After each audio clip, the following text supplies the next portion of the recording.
Examples चाहे ना पढ़े,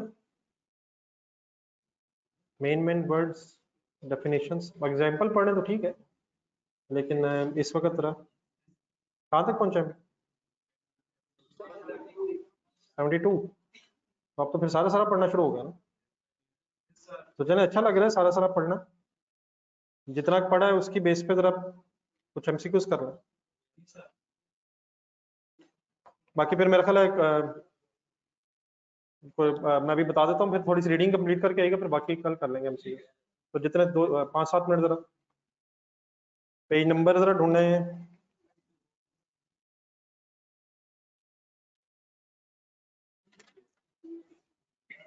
तो 80, हाँ जी, एंड में लास्ट चैप्टर में पेज नंबर 283 कहा जा रहा है,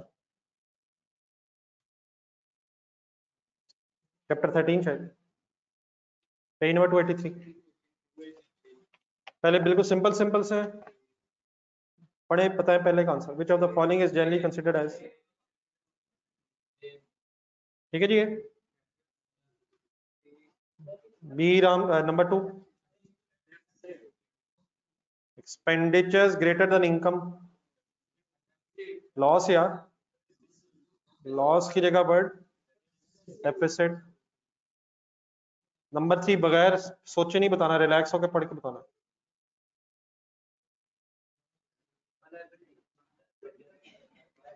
advance receipt of subscription from a member, asset नहीं, एसेट मेंबर का होगा, हमारे लिए लाइबिलिटी हो। एडवांस मिल गए, लाइबिलिटी, ठीक है। सोच के नंबर 4 बताएं। Income and expenditure is another name of profit and loss statement, accrual basis पे बनती है। एक्सपेंसेस आते हैं इसमें अक्रूवल बेसिस, एनी कंफ्यूजन? सोच के 5,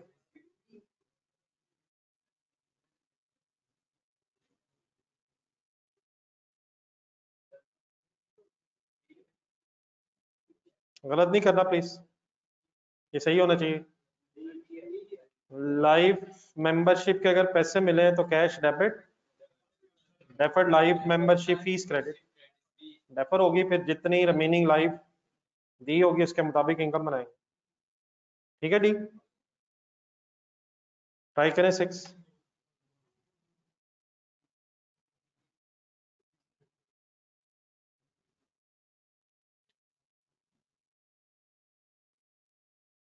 अब कैंटीन कर लें, XYZ club has a canteen,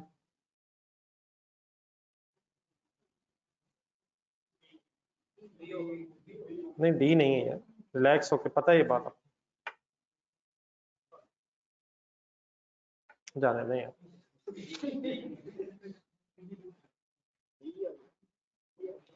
ये है, आई कोई ऐसी एग्जांपल ज़हन में आती है कैंटीन, और कैंटीन या टक शॉप अगर ये आ जाए तो इसका क्या करते हैं? इसका प्रॉफिट या लॉस जो भी होता है वो निकालते हैं, और अगर प्रॉफिट हो तो कहाँ लिखते हैं? इनकम एंड एक्सपेंडिचर में इनकम्स में लिखते हैं, और अगर लॉस हो तो एक्सपेंडिचर्स में लिखते हैं। अब पढ़े जरा, बी स्टेटमेंट है, प्रॉफिट और loss is to be presented in statement of income and expenditure. Profit होगा तो कहाँ? इनकम्स में, और लॉस होगा तो एक्सपेंडिचर्स में। कैंटीन, टक शॉप आ जाएगा सर। 7 है नहीं, 9 ना करें यार। Statement of income and expenditure shows cash closing capital, cash available in the bank account. ये तो हालात और खराब हो गए, सरप्लस से डेफिसिट हो गए। अब 10 सोच के,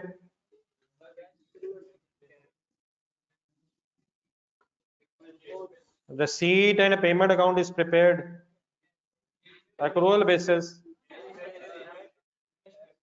नंबर 4 ढूंढे जरा, इनकम एंड एक्सपेंडिचर अकाउंट किस चीज का नाम है? प्रॉफिट एंड लॉस का, और रिसीट एंड पेमेंट अकाउंट तो कैश फ्लो की बात हो रही है, cash flow. Cash and bank account in statement form को स्टेटमेंट फॉर्म में बना लें कैश फ्लो, तो कैश बेसिस है। रिसीट एंड पेमेंट अकाउंट किसे कहते हैं? कैश एंड बैंक अकाउंट को अगर लेजर फॉर्म में इकट्ठा बना लें, combined cash and bank account, तो रिसीट एंड पेमेंट अकाउंट है, उसी को स्टेटमेंट फॉर्म में बना लें तो कैश फ्लो स्टेटमेंट है। Any confusion? 17 main objective of NPO is to earn profit. C ठीक है। 18 जरा ट्राई करें जरा।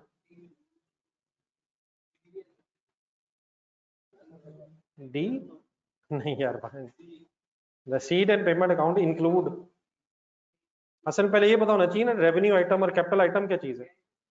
अभी आपने वर्ड सुना है, revenue expenditure capital expenditure. Capital expenditure किसे कहते हैं? ऐसा एक्सपेंडिचर जिसका फायदा 1 साल से ज्यादा होना है, और रेवेन्यू एक्सपेंडिचर जिसका फायदा 1 साल के अंदर होना है। अब रसीद एंड पेमेंट अकाउंट ज़हन में लाएं जरा, अगर कोई एक्सपेंस हुआ है तो उसकी पेमेंट आएगी रसीद एंड पेमेंट अकाउंट में, और अगर कोई मशीन खरीदी है उसकी पेमेंट भी आएगी। तो रसीद एंड पेमेंट अकाउंट में दोनों चीजें आएंगी, चाहे वो कैपिटल नेचर की हो या रेवेन्यू नेचर की। इनकम एंड एक्सपेंडिचर अकाउंट एक सेकंड ज़हन में लाएं, income and expenditure account include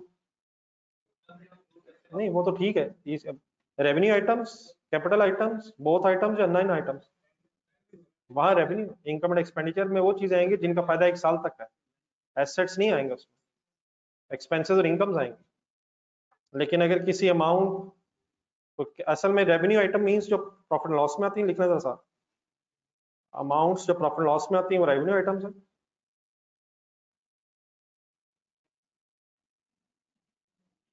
और capital items amounts in statement of financial position. और जो रिसीट एंड पेमेंट अकाउंट है उसमें रेवेन्यू आइटम्स आती हैं, कैपिटल आइटम्स दोनों आ सकती हैं अगर उनकी पेमेंट हुई है या उनकी अगर रिसीट हुई है। मसलन अगर फॉर एग्जांपल कैश सेल हो तो एंट्री बताएं, ये कैश आएगा रिसीट एंड पेमेंट अकाउंट। अगर लोन लिया है तो चाहे सेल से पैसे आए या लोन लेके पैसे आए, हालांकि सेल ने प्रॉफिट एंड लॉस में आना है, लोन ने स्टेटमेंट ऑफ फाइनेंशियल पोजीशन में जाना है, पैसे लेकिन दोनों के रिसीट एंड पेमेंट अकाउंट में आना है। ठीक है, तो कौन सी ऑप्शन बनी? 19 अभी आपने पढ़ा पेज 168 पे। Accounting standard of NPO has been issued by ICAP means A option. According to ASNPO, the financial statement of NPO uses which type of capital maintenance? इसको जरा टिक लगा लें डी को, ये by default financial capital maintenance money terms he use हो रहा है। तो जब एनपीओ की फाइनेंशियल स्टेटमेंट्स में कोई फिजिकल कैपिटल मेंटेनेंस तो financial capital maintenance real terms की बहस नहीं है, वहां वही है। कौन सी है? डी मींस इन्फ्लेशन एडजस्टमेंट कौन से रेट से होगी? डी मींस इन्फ्लेशन एडजस्टमेंट होगी नहीं। By default historical cost accounting और financial capital maintenance real money terms ही हैं बाय डिफॉल्ट, अनलेस कोई इंफॉर्मेशन मिल जाए। लेकिन एनपीओ में कौन सा कॉन्सेप्ट है इसका? डी। अच्छा, इसके आगे जो है ना ये सारे अब वो हैं जो एनपीओ के इस चैप्टर में, तो मेरा ख्याल इस तरह करना फायदा नहीं होगा। थोड़ा सा एक नजर जरा रिवाइज करके हैं ताकि इसे जब कल करें हम तो कुछ ना कुछ आप हेल्प कर सकें।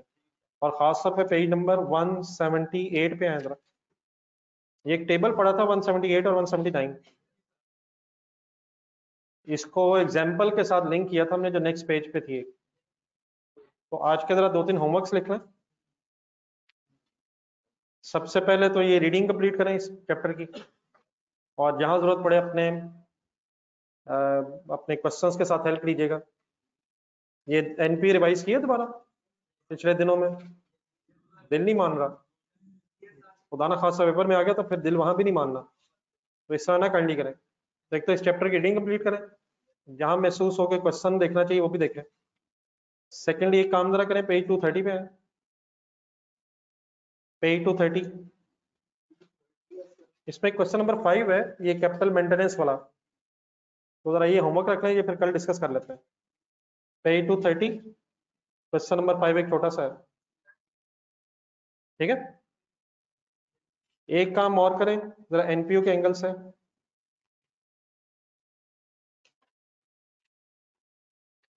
जब मैंने कल काम किया था उसमें कितना टाइम लगा था? लगाया ही नहीं है तो लगना क्या था? एक आज जिसने लगाया था कितना टाइम लगाया? घंटा, 2, 4, 5, 6, 10, 15, 20, 50। पेज नंबर ढूंढे 232।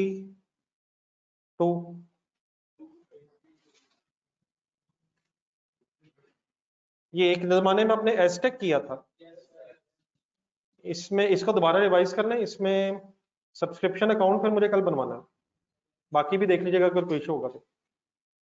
कौन सी 3 चीजें हो गई हैं? एनपीयू का चैप्टर पढ़े, एक पेज नंबर 230 पे क्वेश्चन नंबर 5, और पेज नंबर 232 पे एस्टेक रिवाइज करें। अच्छा एक और काम बताएं, कौन से क्वेश्चंस ऐसे हैं जो पेंडिंग थे हमारे, जिनको डिस्कशन नहीं हो सकी? जो कौन से क्वेश्चंस ऐसे थे जिन्हें हम सही तरह डिस्कस नहीं बाद में कर सके? आपने किए तो थे। 2-3 मेरे नाम ज़हन में आ रहे हैं। इसे नेक्स्ट पेज पर देखें, पेज नंबर 233। ये मेसोपोटामिया फाइनल है, ये क्वेश्चन नंबर 9। नहीं करवाना नहीं है, किया हुआ है शायद। आपने अपने पॉइंट शायद पूछना था। नहीं मतलब ये किए तो हुए क्वेश्चन। इससे पीछे आए जरा, एक गनू कैश भी था। नहीं आप लोगों ने क्वेश्चन ये पेज नंबर 218, ये शायद इस पे प्रॉब्लम्स मैं डिस्कस नहीं कर पाया, ये अब रिवाइज हो गया मैं दोबारा। तो मेरा ख्याल है ये जो अब और कोई आता है ज़हन में इसके अलावा? इसके अलावा कोई क्वेश्चन मेरे ये 2 जो मैंने अभी बताया, इनके अलावा कोई क्वेश्चन पिछला जो हम जरा देखें जरा, 1 ईयर में है कोई इशू? या चलें ये और 1 ईयर के अलावा